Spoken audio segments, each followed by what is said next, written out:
கதையின் தலைப்பு சிறிய செயல்கள் பெரிய மாற்றம். குன்றுகள் சூழ்ந்த ஒரு சிறிய ககரத்தில் சிரிப்பும் கனவுகளும் நிறைந்த ஒரு பள்ளி இருந்தது. மாணவர்களிடையே தீபா என்ற ஒரு இளம் பெண் இருந்தாள். பள்ளியின் ஆண்டு விழாவிற்குப் பிறகு தீபா சுத்தம் செய்ய உதவ தங்கினாள். எதிர்பாராத இருள் அவர்களை நெருங்கப் போகிறது என்பதை அறியாமல். திடீரென்று விளக்குகள் மினுமினுத்து அணைந்து முழு மண்டபத்தையும் இருளில் மூழ்கடித்தது. மேலும் ஒரு பீதி அலையை அறையை சூழ்ந்தது. ஐயா, இது மிகவும் இருட்டாக இருக்கிறது. நாங்கள் என்ன செய்ய முடியும்? ஒரு மெழுகுவர்த்தி எதையும் மாற்ற முடியாது என்று தீபா தயக்கத்துடன் நடுங்கும் குரலில் கிசுகிசுத்தாள்.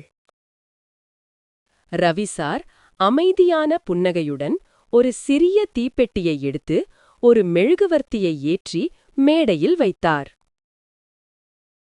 சுடர் மினுமினுத்தது. ஆனால் சுற்றியுள்ள இருளை தழியது. பரந்த மண்டபத்தில் ஒரு சிறிய ஒளிவட்டத்தை உருவாக்கியது.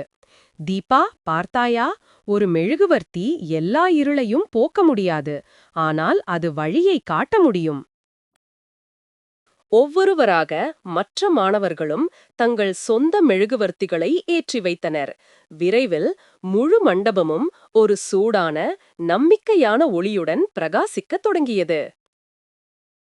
மாற்றத்தை தீபா கண்டதும் அவளுடைய கண்கள் விரிந்தன. எனவே சிறிய ஒளி கூட ஒரு வித்தியாசத்தை ஏற்படுத்த முடியுமா என்று அவள் ஆச்சரியத்துடன் கேட்டாள். ரவிசார் புன்னகைத்தார். ஆமாம் குழந்தாய், நீ மிகவும் சிறியவன் என்று ஒருபோதும் நினைக்காதே.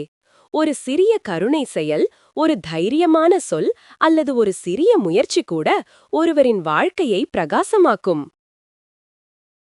அந்த நாள் முதல் தீபா தன்னை சந்தேகப்படுவதை நிறுத்தினாள்.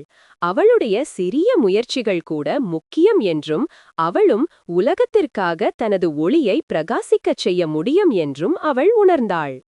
இந்த கதையில் நாம் கற்றுக்கொள்ளும் விஷயம் என்னவென்றால், சிறிய ஒளியே இருளை அகற்றும். சிறிய செயல்களே பெரிய மாற்றத்தை தரும்.